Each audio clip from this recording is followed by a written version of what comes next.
Assalamualaikum warahmatullahi wabarakatuh. Perkenalkan, nama saya Sofia Anisantika dengan NIM B100200555. Di sini saya akan mempresentasikan proposal karya tulis ilmiah saya yang berjudul Pengaruh Sistem Pemasaran Digital Marketing pada Peningkatan Ekuitas Merek Terhadap Keputusan Pembelian Konsumen.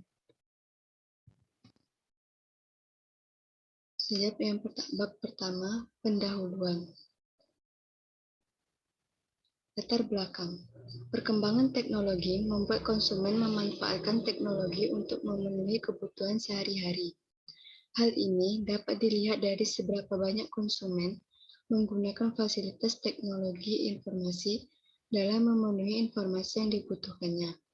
Salah satunya yaitu penggunaan internet. Internet berkembang pesat dan menjadi salah satu sumber informasi yang dapat diakses dengan mudah yang mengakibatkan arus perubahan konsumen dalam memenuhi gaya hidup.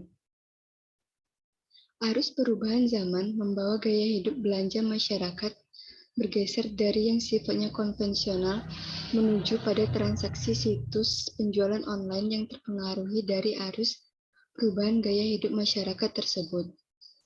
Arus perubahan gaya belanja masyarakat mengakibatkan banyak situs penjualan online yang mengakibatkan masyarakat mendapatkan informasi lebih dan bertransaksi dengan mudah tanpa harus pergi ke tempat penjualan barang atau jasa tersebut.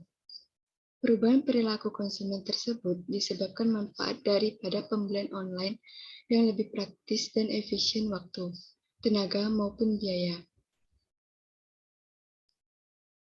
Seiring berkembangnya bisnis saat ini, tantangan dan persaingan semakin tajam dalam merebut pangsa pasar. Perusahaan dituntut untuk dapat memperdayakan sumber daya yang dimiliki secara efektif dan efisien agar perusahaan bisa mempunyai keunggulan bersaing. Setiap organisasi perusahaan diharapkan dapat menyusun suatu strategi pemasaran agar tetap bertahan dalam menghadapi persaingan. Salah satunya adalah mempunyai strategi pemasaran berupa bauran pemasaran dengan digital marketing dan social media marketing.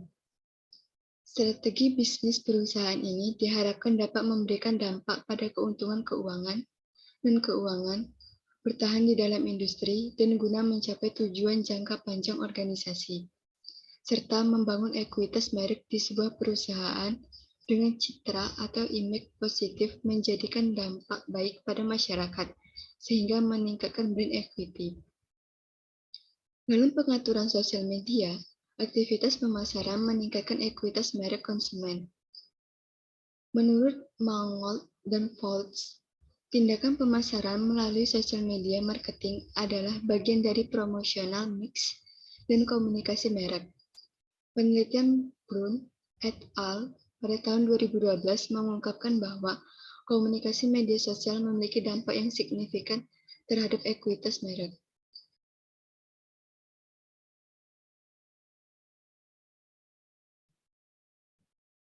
Digital marketing adalah salah satu media pemasaran yang saat ini sedang banyak diminati oleh masyarakat untuk mendukung berbagai kegiatan yang dilakukan. Mereka sedikit demi sedikit mulai meninggalkan model pemasaran konvensional atau tradisional, beralih ke pemasaran modern yaitu digital marketing. Digital marketing, komunikasi, dan transaksi dapat dilakukan setiap waktu dalam pemasaran digital. Survei yang dilakukan oleh Pradani pada tahun 2017 menemukan bahwa penduduk Indonesia telah terhubung ke internet, di mana saat ini internet 132,7 juta pemegang peran penting dalam penentuan keputusan pembelian konsumen.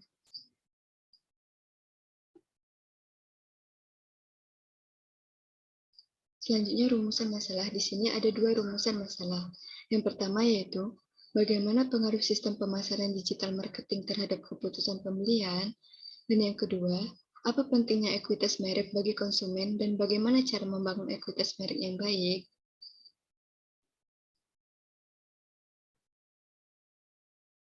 Selanjutnya yaitu tujuan penelitian. Tujuan dari penulisan karya tulis ilmiah ini adalah untuk menguji pengaruh penggunaan sistem pemasaran digital marketing pada peningkatan ekuitas merek terhadap keputusan pembelian konsumen. Selain itu, tujuan dari penulisan karya ini yaitu untuk mengetahui pentingnya ekuitas merek bagi konsumen dan cara membangun ekuitas merek yang baik. Selanjutnya manfaat. Ada dua manfaat dari penelitian ini. Yang pertama, yaitu mengetahui pengaruh sistem pemasaran digital marketing terhadap keputusan pembelian konsumen. Dan yang kedua, mengetahui seberapa pentingnya pengaruh ekuitas merek bagi konsumen dan mengetahui bagaimana cara membangun ekuitas merek yang baik.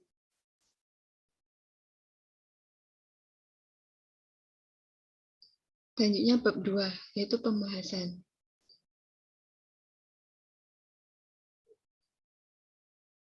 Kajian teori. Yang pertama yaitu digital marketing. Menurut Caffey dan Chadwick, pada tahun 2016 mengatakan, digital marketing adalah bidang yang cukup menarik untuk dilibatkan karena dapat menimbulkan banyak peluang dan tantangan baru setiap tahun, bulan, bahkan setiap hari.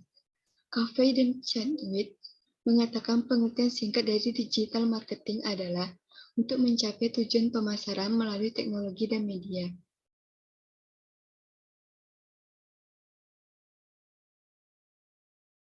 Yang kedua, social media marketing.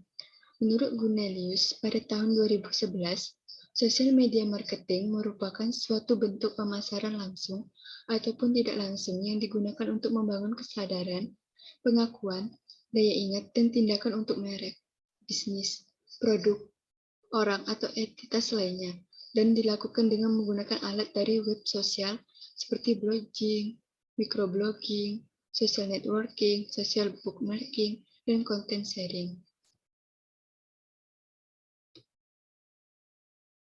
Selanjutnya yaitu brand equity atau ekuitas merek. Menurut Acker pada tahun 2014, sebagai berikut, brand ekuitas atau ekuitas merek merupakan seperangkat aset dan liabilitas merek yang berkaitan dengan suatu merek, nama dan simbolnya, yang menambah atau mengurangi nilai yang diberikan oleh suatu barang atau jasa kepada perusahaan atau pelanggan perusahaan.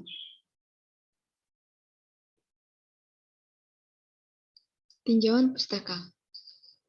Eka Sari, tahun 2014, pengaruh promosi berbasis sosial media terhadap keputusan pembelian produk jasa pembiayaan kendaraan pada PT BFI Finance Jambi.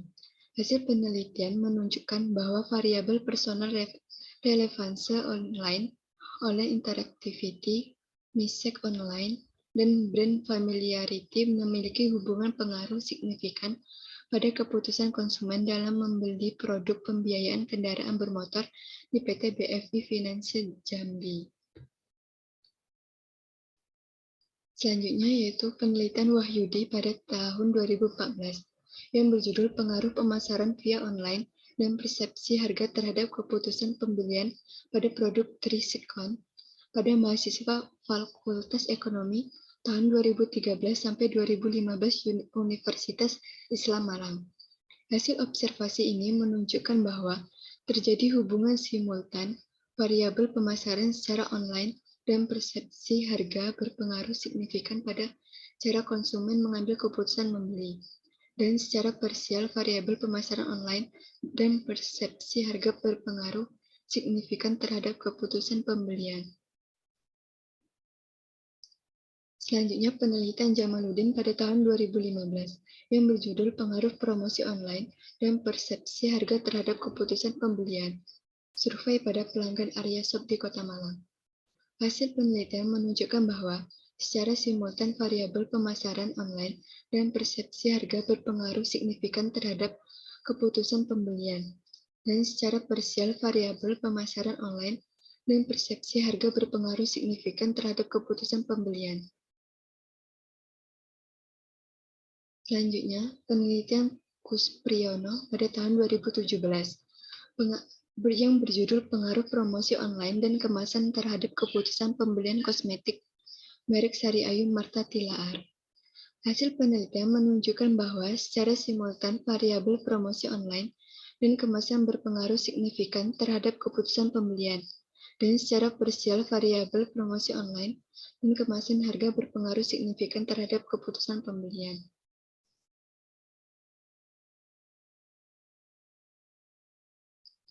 Selanjutnya yaitu kerangka berpikir. Kerangka berpikir merupakan model konseptual akan teori yang saling berhubungan satu sama lain terhadap berbagai faktor yang telah diidentifikasi sebagai masalah yang penting. Adapun variabel-variabel yang diamati dalam penelitian ini meliputi variabel bebas atau X, yaitu pengaruh digital marketing, variabel terikat atau Y, ekuitas merek dan keputusan pembelian, karakteristik konsumen. Selanjutnya bab 3, metode penelitian. Yang pertama, ada waktu dan tempat penelitian.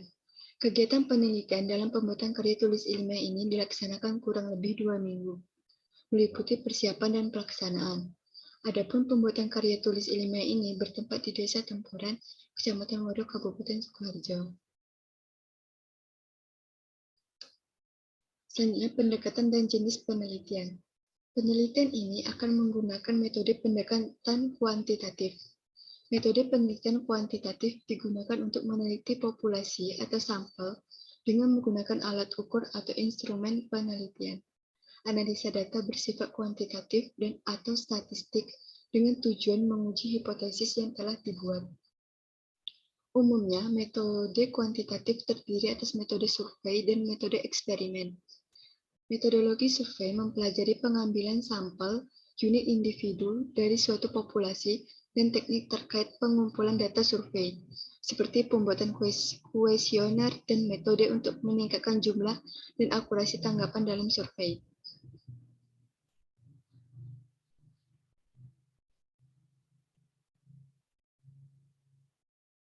Selanjutnya, data dan sumber data. Sumber data merupakan sumber dari mana data dapat diperoleh. Dalam penelitian ini, peneliti menggunakan sumber data primer dan sumber data sekunder. Yang pertama, data primer. Data primer merupakan data yang diperoleh langsung dari sumbernya atau objek penelitian. Dalam penelitian ini, peneliti memperoleh data primer dari survei dengan melalui pengisian kuesioner yang disebarkan langsung kepada responden. Yang kedua, data sekunder. Data sekunder merupakan data yang sudah diterbitkan atau digunakan oleh pihak lain. Dalam penelitian ini, peneliti memperoleh data sekunder dari hasil literatur, jurnal, dan website.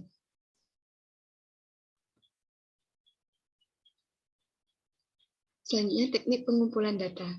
Pada penelitian ini, metode yang digunakan adalah kuantitatif.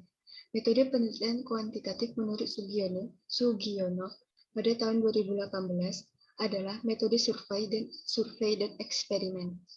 Teknik pengumpulan data yang digunakan dalam penelitian ini yaitu dengan metode survei menggunakan kuesioner sebagai instrumen penelitiannya.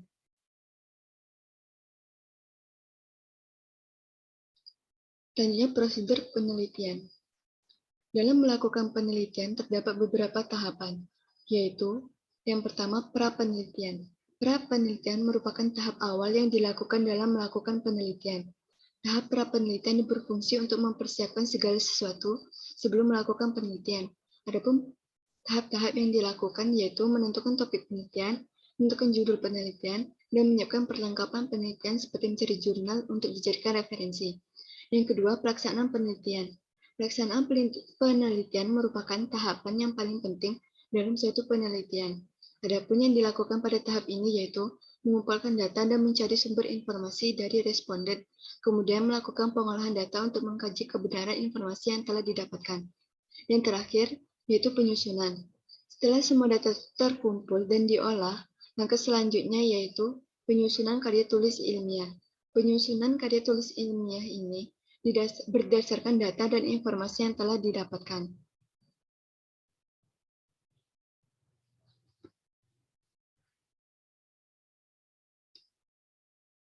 Sekian presentasi dari saya. Apabila ada kekurangan dan kesalahan, saya mohon maaf. Wabillahi taufiq walhidayah. Wassalamualaikum warahmatullahi wabarakatuh.